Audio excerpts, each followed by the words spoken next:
You already know what it is. It's another episode of eThought Conversations where we bring you people who are educational, who are entertaining, who are engaging, who are difference makers in this world. And my difference maker today is none other than Miss Kimberly Weeks. Yes. Let me tell you a little bit about Kimberly. She's a certified trauma care practitioner.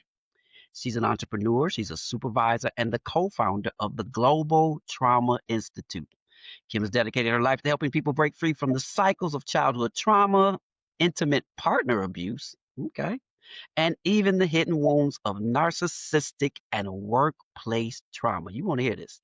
And she's not only an expert, but she's an advocate and educator and a voice of hope who's equipped both survivors and practitioners around the world. Kim, it is an honor to have you here today. Thank you so much, Eric. I really appreciate it. Really appreciate it. Yeah, well, welcome to eThought Conversations. We want to get right into it. Okay. So, your field, you've walked some people through their darkest valleys of trauma. Mhm. What called you to this space, and how did you know this was the space that God called you to serve in? That's such a good question. I got called to this space because of experiences I've had in my own life. Okay. That's what called me to this space. I went through a really, um, I'm going to say tumultuous marriage and divorce process. I came out of that divorce process and lost the ability to walk and understand when people were speaking to me. I was diagnosed with MS and felt like I was hit by a bus. It was like I could not explain what just happened to me and went on a search to discover what what is this thing that I just went through and landed in a community, an association where people were learning about trauma. And that journey was really for the purpose of me healing myself, and when I got to the end of it, I was like, "Oh my gosh, people need to know this. People need to understand what happens to your body, what Hmm. happens to your brain, and what happens to your sense of yourself when you are in these environments, whether it is a workplace, a church. I mean, I've gone through, cult experiences. I've gone through workplace trauma. I've experienced intimate partner violence. I have some family system dynamics. All of those things are shaping our capacity to function and excel. And if you don't understand that, you call it personality. There is a really, really dope therapist named Resmaa Monakim. He wrote a book called My Grandmother's Hands. Hmm. And that book tells you that trauma decontextualized is called personality, and trauma decontextualized in community is called culture. And so when you start looking at, I know. When you start looking at the impact that people's life experiences have on them in terms of how well they can excel, how well they can perform, how well they can relate and connect to other people. You've got to, understand the way God made our bodies to function. And then you have to understand what those impacts are so that you can choose rightly what environments you're in that help support your healing. So, you talked about it affecting not just your emotions, but it impacts your brain and your body. What are some of those? You use the term neurobiological effects that Yes. you've seen. How does that begin? What did it look like in your life? Okay. So as a result of my diagnosis, I actually have lesions in my brain Hmm. and on my spine. Those are basically just holes Okay. where the pathways of your brain communicating from one nerve ending to the next isn't the same as it's supposed to be. So when you go through traumatic experiences and your body is constantly under stress, I think about Black people historically, or anybody who's been in kind of slavery or servitude. Your body is actually working against itself because your brain is not designed to constantly dump cortisol and adrenaline into your system. Hmm. So it changes your brain. You actually begin to have parts of your brain that are supposed to be a particular size. It's called your amygdala, which is your alarm system of the brain. gets bigger and more reactive. And there's a part of your brain called the hippocampus that holds it's like your memory bank. It actually shrinks. So where you're able to store memory is smaller in its ability to hold that memory, file that memory in your brain. And what ends up happening is that's why people will say things like, I don't remember my childhood if Mm. they had a traumatic childhood because their brain did not develop in a way to store memory. So is that correctable? What is the process to minister to that, for lack of a better term? That's a really great question. That's what therapy, coaching, trauma care, it supports the ecosystem, the environment that supports our brains repairing itself. God created our brains in a beautiful way. And there's a concept called neuroplasticity. Neuroplasticity is your brain being able to make new pathways. That's why somebody who has a stroke can lose functionality and get it restored because the brain creates new pathways and connections all the time. We have a cellular, reparative process in the body. So yes, it can be corrected, but it has to be people have to have the right environment and they have to create the right inner environment with what they're eating, their supplements, their stress levels to create the opportunity for your body to actually do that reparative work. So for me, you asked the question, what did that look like for me? I had to go through several years after my divorce of like really minimizing my stress level. I Okay. had to eat a certain kind of diet. I had to have certain kinds of supplements, and I had a support system. My parents, because at the time I had 4 children that were still at home. My parents had to come in to support me so that I could take care of myself and they could take care of or support me with my children as they were, growing and developing. So there had to be a space created in my life where I made decisions about what I was going to give energy to, give access to that supported that inner ecosystem for my body to do what God created it to do, which is heal itself. So now being an advocate and also being experienced in that experience, are you Mhm. able to recognize it? What are the signs now? What did people say about Kim that you said, uh, I'm still the same person, but now looking back, you can see that you weren't. So when I was in the situation, I would forget things a lot. Going back to Mm. that hippocampus shrinking. Okay. I would literally lose time. I would forget things a lot. I would lose items a lot and not know where I put things, keys, bills, I mean, different things. And it was simply my brain not being able to remember things. Um, I was very sensitive to any kind of sensory processing, like sound, lighting. It would feel very overwhelming, and people would be talking in a regular tone of voice, but it would sound in my brain like it was amplified, like I was at a concert. So there was just different things happening in my brain that now looking back at it were signs that my body was my immune system was fighting itself and my body was at a very high level of what we call hyperarousal. I was just dumping cortisol and stress hormone constantly in that environment.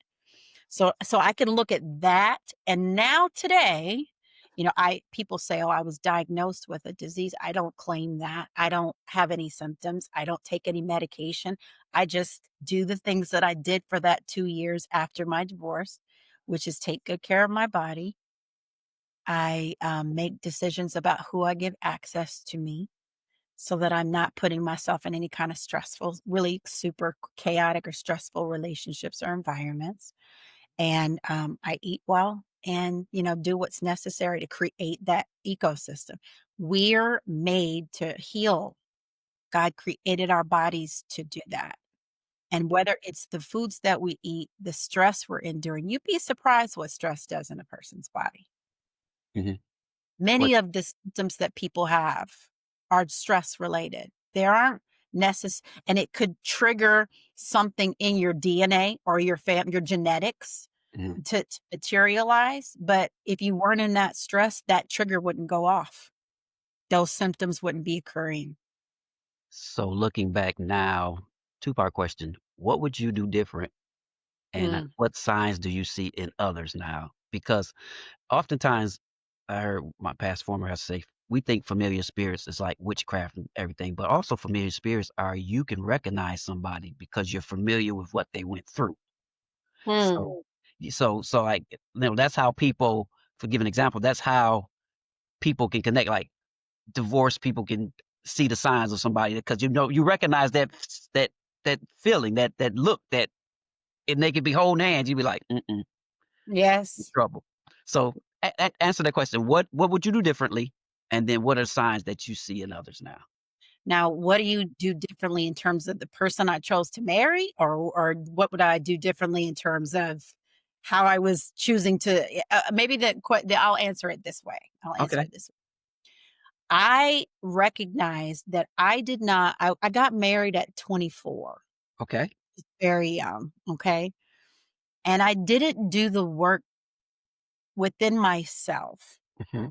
to heal my family system wounds.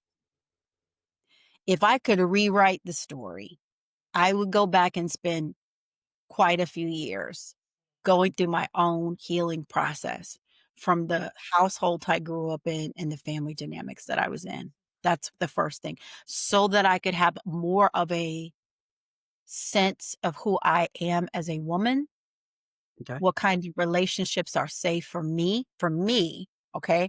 What one person may be able to tolerate or deal with or want to entertain is not what necessarily my nervous system needs.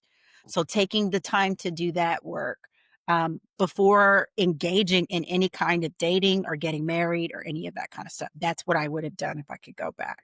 Okay. Um, What just does to that give, process look like? Is it just questions and answers? Is it vetting? Because we met in a relationship community, and so yeah. out of that we apply now. So walk somebody through something practical Mm, that they would, take a step and say, "Hey, I like this guy. uh-huh, However." uh-huh. It's a really good question, and, I've dated since my marriage. Okay. One of the things that I have learned is the more attuned I am to my own body in the presence of another person, Mm, and about familiar spirits, okay? The more attuned I am to my own patterns that I have participated in that have turned out bad for me, I like that. the more I'm able to assess whether something gets ignited in a person's presence that's familiar, that is on that same line of what was familiar and bad. And the more I can assess whether or not someone's presence creates a sense of safety inside myself. It's like my son plays guitar when my son's been, picked up playing guitar. Mhm. And you have to tune instruments. You have to tune them. So the more attuned I am to my own body in somebody else's presence. I'll Okay. give you an example. I went on a date. A couple months ago, I went out with this guy, and when I hugged him, my body had a completely visceral react. I don't know this guy at all. Okay. I hug him, and my body felt fear. It was loud in my nervous system. I don't have any data. I don't know. I hug people, I meet people, I shake hands with people in different spaces all the time. That was something because I don't feel that everywhere I go and in the presence of every person. So the more I'm able to attune to what my body feels like Okay. when I'm in the environment of feeling safe and social and connected, and when my body goes, something's off, the more I'm able to, assess whether or not, you know, continued conversation is even something that needs to happen. And the times I've bypassed that, I've paid for it every time, Eric. So you trust your woman's intuition is Yes. absolutely, that's God gave y'all that. So hats off. What would you say somebody's like? Guys may be like, man, she overreacting. I would say that's not someone that needs to have any time for me. Okay. Because Because because I wanna be with people that care about what sense of safety I have in connection with them. And if you don't care about that, then we don't need to be connected to each other. So are If you you think about children, I have 4 children, I have 4 boys. okay? I wanna teach my sons that when they're in spaces, they need to be able to tune into the environment, Okay. whether it's friends, whether it's a classmate, whether it's, especially now with everything that's happening in schools. Mhm. Kids go to schools, they're in, places that aren't necessarily they don't know if it's gonna be safe. So if I want my sons to be able to pay attention to what their bodies are telling them, then of course I need to be, in relationship dynamics where a person cares about whether or not I feel safe. If they don't care now whether or not I feel safe and they're trying to override that and get me to accept that that feeling isn't, then nah, we're not doing There's no negotiation in that? Like, "Hey, no, you no, misread me. I had a tough day. I was no, tense. It was tough at work. I apologize." Eh, not that kind of stuff. No, I'm not talking about misunderstandings. okay, Here, this is my body okay. picking up. See, it's the thing now I know about trauma recovery, okay?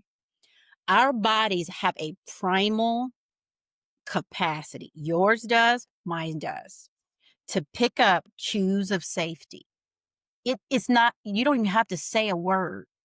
Mm, I come into someone's presence, I can feel whether or not I feel something. I feel whether I feel like I can be relaxed in that person's presence or whether I need to be armored in that person's presence. They don't have to say a word. It's a nervous system talking to a nervous system. okay, I want you to think about if you've ever been anywhere with like animals. Have you ever been anywhere with animals like dogs or cats or something? sure. Most You can tell a safe person by seeing them around animals. Okay, Animals have primal instinct. okay. And so, for instance, or babies, little kids that can't speak. If you're with somebody and little boys and girls will run and jump in somebody's arms and hug on them, they have a safe nervous system. If you're with somebody and dogs will come over and want them to be pet and all, that's a safe nervous system. This is not about the particulars of the dating nuance. This is about what God created us with in terms of our bodies and how it picks up whether someone's safe for us or not. So pay attention Absolutely. because it's And real. don't bypass it. A lot of people, how do I say this, Lord? But I like them. See, that's the familiar spirit. But I I like that's them. the familiar spirit. And the question becomes, how many times have you said that? And at the end of that, you figure out why your body was telling you what it was telling you in the first place. Oh, that's good, Gil. I've learned That's through listening to my body that I have to trust it over me liking somebody or even what the person is saying to me. I've got to trust myself. The reason why so many of us get into relationship dynamics that cause harm is because we bypass what our body is telling us. You can call that intuition, that you can call that I call that's the spirit of God in me speaking, and he's speaking through my nervous system and my senses. yes, Every yes. time I bypass that, I pay for it. And I don't wanna pay for it anymore, Eric. I don't wanna. I wanna I'm say, too grown. I hope I've passed that test too. 'Cause I hate repeating that lesson like, "Ugh, I should have I listened to you know, the first time." I know, because you can go back and there is a moment. We all have that moment when something in the pit of our stomach tells us something. Yeah. It says, "No." It says, "Be careful." It says, "Pay attention." And we go, "Oh, I'm just, they didn't mean it that way." I'm not Besides talking about regular human, just being a human being. I'm talking about in those first interactions, your body will tell you everything you need to know if you pay attention. So you're not checking the red flags of the other person. You're paying attention to you and your body and how it feels. oh, that's good. That's good. So, beside it being internal, are Mhm. there elements of it that can be taught? In terms of, Sure. Yeah, yeah. When there's any kind of manipulation, someone's trying to make you or create an environment where you feel indebted to them or you have to do something because they paid for something or, all of that is witchcraft. See, I wasn't hit to the reality that witchcraft is dominance, control, and manipulation. Dominance, So control, and anytime you're in an environment with somebody who you just met them and all of a sudden they trying to make you feel like you owe them something, you owe and they're trying to control the environment. "Oh, I need you to call me when you get home," and, "Oh, I don't want you talking to that person," or, "Ha, why did you post that picture online?" I mean, all of that, it's witchcraft. The person's trying to co-opt your mind. okay. They're trying to take over your agency. Is there a balance in that for just exclusivity and or you tend to lean towards the narcissistic manipulation part of it? Like, say, for instance, like, "Hey," I mean, there's a different saying, "Hey, Kim, when you get home, just let me know you got home," versus, "Kim, you better call me when you get home." It's I understand. I was focused on, I'm just getting to know this person, and I don't have any kinda responsibility to you. When got you get into a relationship with someone and you guys are moving towards something more serious, okay, then, you share your life. okay, You don't have to call them. You don't have to check in with them. You do that because you wanna check in with them. uh You do that because you wanna share your life with them. Let me It's ask you not something that you're obligated to do. It's something that you get to do because of on the basis of your connection with that person. thank you for that clarity, that's good. What do you say to people say, did well, let me ask you, did you stay too long, and if so, Yeah. why? Yes. Yes, I did. Um, well, I had 4 children. I didn't I want to imagine they were be younger at the time, school age, and I was an at-home mom for a period of time. okay, Mm. They did not want to I mean, I did not want to break, our family up. It just wasn't in my mindset. My mindset was I'm married and I'm committed and all of those different things. So then there's the spiritual element of feeling like I'm gonna disappoint God or I'm gonna do something against God to divorce. Um, so I think it was a combination of just my own heart not wanting to duplicate patterns in my family system. And I think it was a combination of that and um wanting to fight. I'm a fighter. okay, I'm a person that fights for what I believe in, okay? I got that from my parents. And so I just didn't wanna quit. I didn't wanna quit. And I realize now, today, that just because you decide to get married, it doesn't mean that's a marriage that God has joined together. mhm, There are times when God is warning us all the way to the altar, "This is not the person I have for you." But he's not gonna go against our own decision making.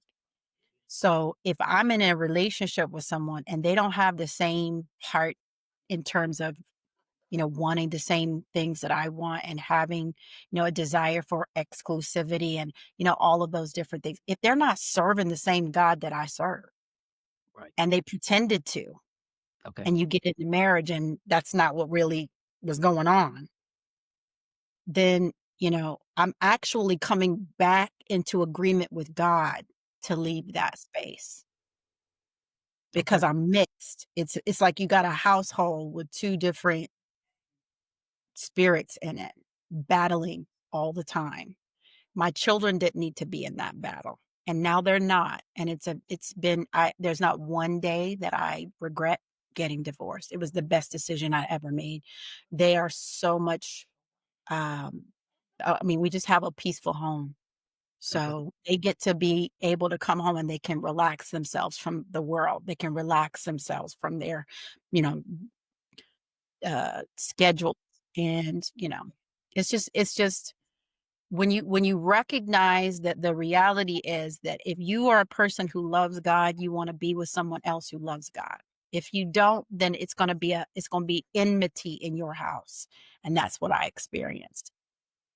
Did you hear the voice? Did you hear the warnings? Did you Oh, I heard it and I bypassed it and I bypassed my intuition. okay. Um, Why? and I think at the time, again, when you are running from a family system that Mhm. has hurt Okay. and you haven't dealt with that, Okay. and you think this person is going to be the answer to you getting away from that. This is the story of most girls, most women. You're running from something in your family to try to find security in a family.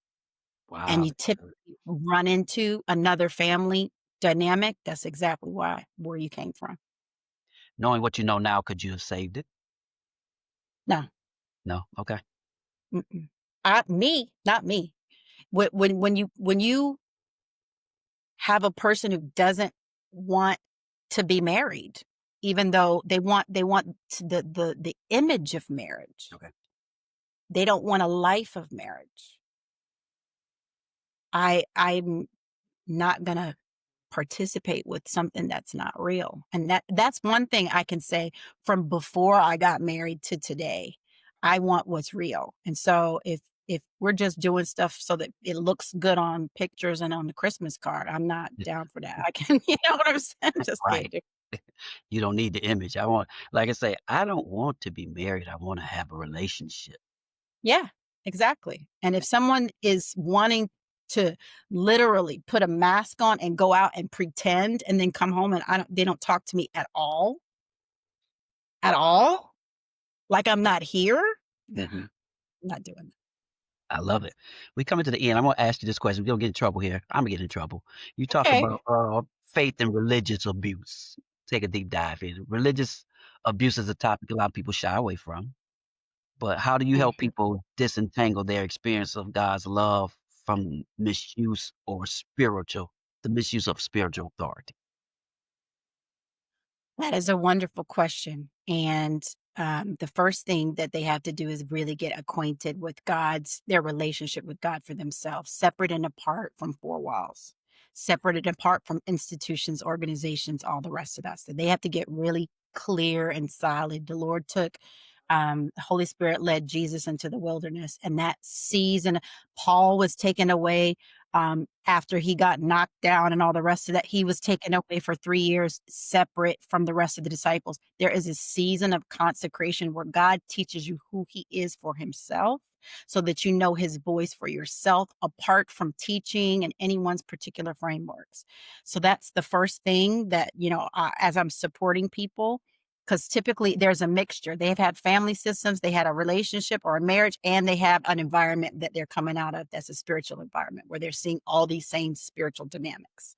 So that getting shored up in their relationship with God, who they are in Christ, and then being able to evaluate where what's going on, what's spiritually happening in this church, this organization. What's the altar that I'm going to? And what you typically find is there's some corrupt altars. You're literally in a cult. You're in Quote, an unquote, environment where in a religious there's religious witchcraft. community. Huh? Yeah. You're in an environment where there's witchcraft What in the what church. what does that look like? How do I recognize that? Manipulation, dominance, and control. It looks like people, first of all, if you're really talking about it, it looks like untransformed lives. People come to the altar the same things for 5 years and nothing changes. Nothing's happening in that church. It's dead. There's no Holy Spirit life, transformative life happening there. Mhm. And they're giving all their money and all their time and their whole world. It is monopolized around that church. And it ends up draining them. They get sick. They have cycles of poverty. That's you can really look at just check the fruit of Mhm. that ministry. If you're in an environment where you're not more connected with God because of the connections in the house that you're going to, he might not be there. He might be doing a drive-by, huh? He might not But he be there, certainly or ain't stopping in there. other than to go get some people out. You know what I'm saying? So I don't shy away from this at all, and the reason I don't shy away from it is because for the women that I serve, they Mhm, stay in it a long time because of the messaging that's coming from their churches, that they cannot get divorced or they're going to be doing something against their relationship with God. God's gonna be displeased with them, and they stay in an environment for too long that ends up, for some of them, leading to their death, literally, mhm, or to all kinds of stuff happening with their children. This is serious business. We're talking about life and death. So I'm going to tell the truth about that, that there is something to churches not wanting divorce rates. mhm, They want you to stay together because it keeps certain things going for their image, going back to image. mhm, And one of the telltale signs is when a person goes to church leadership and says, "Hey, this is what's going on in my house. I have evidence of this. I have police reports. I have this," and they're told to stay in that. mhm, That's a church that's not either equipped or doesn't care enough about the life of the individuals in the church. It's not, this isn't, this is not going to be good for the T's and the programs and the, you see what I'm saying? yeah, And there are churches that have whole ministries that help abused women, children, and the elderly. They have whole ways that they support the police department and services that give people places to stay. And this is not all churches, but mhm, you can check the fruit of your church to ask them this one question: if there is abuse happening in the homes of your people, what are you all's processes to support them? 9 times out of 10, you're gonna get, "We don't have a process." And mhm, that is a problem. That's a mhm. huge problem. Wow, you said a lot. One of my, favorite quotes from Dr. Ivy Hilliard, he said a lady came to him and was like, "Bishop, whatever, Bishop, I don't know what to do. My husband, he been beating me, and he said if I come back this time, he gonna blow my brains out. I don't know what to do. I don't wanna leave him. I don't wanna get a divorce. What should I do?" And he said, "Well, do you want your brains? Right. Right. Yeah. Do you want your brains? You better get out of there because you won't live to tell the story." Yeah. Yeah. Yeah. And, And as funny was as it was, it just made common sense. it does, but here's the thing. You have a lot of women who are at home with their children. Their husband works. They don't have the financial resources to leave. They need support to follow through with that. Because many times in those situations, the person who is abusing has isolated the other person from their family and their friend networks Mm, over time. So it's not like they can just go to somebody and say, "Hey, I need you to put me up for a little." I mean, I can't tell you how many women are in the community that I serve that have no one, no mm. one. Or they came from a family system of abuse, so they can't go back there. Wow. You've enlightened So me. so there is something to God calling us the family of God and we being adopted into that family. There is, I'm going to say, a responsibility that our churches could have to be safe havens to support these situations, because many women stay because they don't have any other alternative. They can't just get up and leave. The option is homeless. This is what Jesus was talking about when he said, you need to give Moses allowed you to give the woman a certificate of divorce. If a woman didn't have a certificate of divorce, she was destitute. She couldn't remarry. Mhm, So there are present day circumstances where Mhm. a woman has, supported raising multiple children, left a career, done all these different things, and they might be in an abusive environment at home. They don't have a family system that supports them. And so the options for them are to go, they typically want to go somewhere and say, "Hey, I need help." And where do they go, Eric? They go to their church. Mm. And if the church doesn't have anything in Go place back. to support them, then what? They go back. They go back and Or they go something back, happens. or something really bad happens. That 75% of homicides in this country happen between women and their intimate partner, whether it's a spouse or whether it's a boyfriend or etc. Think You're about that. you're absolutely right. You hear it every week now on the news, and it's just like, what is going on? You It's know? a huge problem. It And is. I'm sitting back here, I've walked through this. I've gone through the process of trying to find resources and not having any, ability to understand, because you are really going through a physical. People say, "Oh, well, the man didn't hit you. He was just, that." You can go do a brain scan for a woman who's been in a psychologically, verbally abusive marriage, and you can see brain impairment. It's physical damage. And you can see it from her capacity to function. So think about it. You've been abused and now you can't function at your normal level, and you're supposed to go out there and get a big career so that you can take care of yourself and some children after you haven't worked in the marketplace for 7 or 8 years or 10 years. Wow. These are the things that I deal with daily with women, and helping them to navigate not only taking care of themselves once more, but what does it look like for me to rebuild my whole life over with children to take care of too. Wow, you've challenged us, you've enlightened us, you've also placed a burden on us for all of us to do more and to learn more and to do more and be the hands and feet and the eyes and the ears and the mouth of Christ. Yes. Um, Speak to that woman and give her some hope. I was going to say, if the story ended there, it'd be pretty bad, but it doesn't end there. And I'm proof of that. One thing I'm for sure is that when you cry out to God, that He will answer you. I cannot tell you the extent of detail that God will go through to send support to you, to send you resources, to align you with destiny helpers, to reconnect you with those environments that create the opportunity for you to heal yourself. So I say to all women, there is hope for you. If you're in that situation and you feel stuck, you feel confused, your body's not functioning like it's supposed to or the way that it used to, the first reality is that you have to come to grips with the reality of what you're in. You have to acknowledge the truth.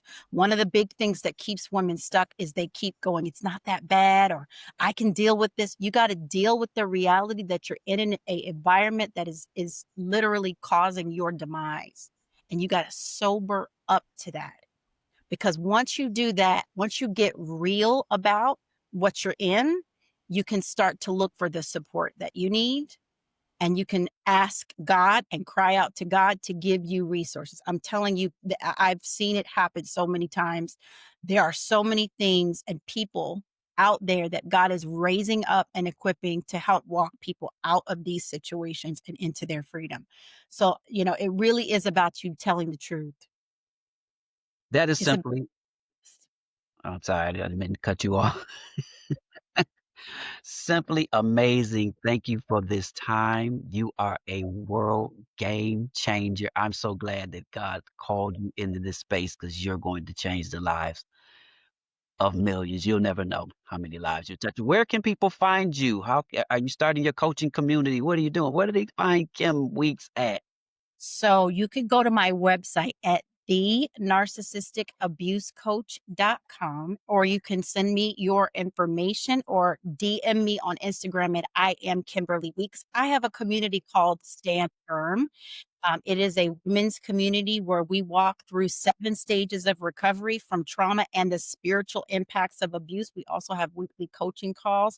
That community is based on a scripture from Galatians 5:1, and it says, the Lord tells us through Paul that it is for freedom that Christ has set you free. Now stand firm and don't allow yourself to be entangled in bondage again. One of the challenges is that people go back or they go into new situations with the same spirits. And so I've created an environment, that ecosystem that helps support your body recovering. It puts truth in the environment so that you can start to make decisions that are in your best interest. And you have community of sisters who are helping cheer you along the way. And I know you're going to have a resource and a place one day for these women to come. I know that's already in the master plan. And You'd be surprised. I'm in multiple conversations. I Yes. I already know, and it's gonna be a safe haven and a place of peace and a place of rest and a place of purpose, because that's all over you. Before you go, I do this thing called first thoughts. We have a little fun, and I want your first thought. I'm gonna give you options, and you give me your first thought. Like, Okay. the beach or cabin in the mountain? Cabin in the mountains. Cabin in the mountain, really? Okay. Hmm. Um, Netflix and chill or dinner and a movie? Dinner and a movie. Okay. Kurt Franklin or Ty Tribbett? Thai Tribbett. Ty Tribbett. Hey, got a little energy. Um, Flowers or candy? Flowers. Well, okay. I'm a nature girl. So you say, the cabin in the woods, flowers. Yes, I'm all about like God's creation. It's so beautiful. You got a favorite sports team? You No, okay, not that outdoors, not that not that athletic. Okay, okay. Um, New Edition or Jodeci? new edition. New Edition. Okay, Candy Girl. Alright, okay. And last one, favorite season and why? Fall because I love the color of the leaves as they change. Oh, how romantic. Yes. One more time, where can we find you again? Where can people find you? People can find me at thenarcissisticabusecoach.com or on Instagram at I am Kimberly Weeks. I am Kimberly Weeks. Thank you so much again for joining me on eThought Conversations. This has been enlightening. This has been educational. This has been engaging. And I hope everybody took something away from this. Like, share, comment, and we thank you again. Thank you, Kim, for You're joining welcome. me on eThought Conversations. Thank you.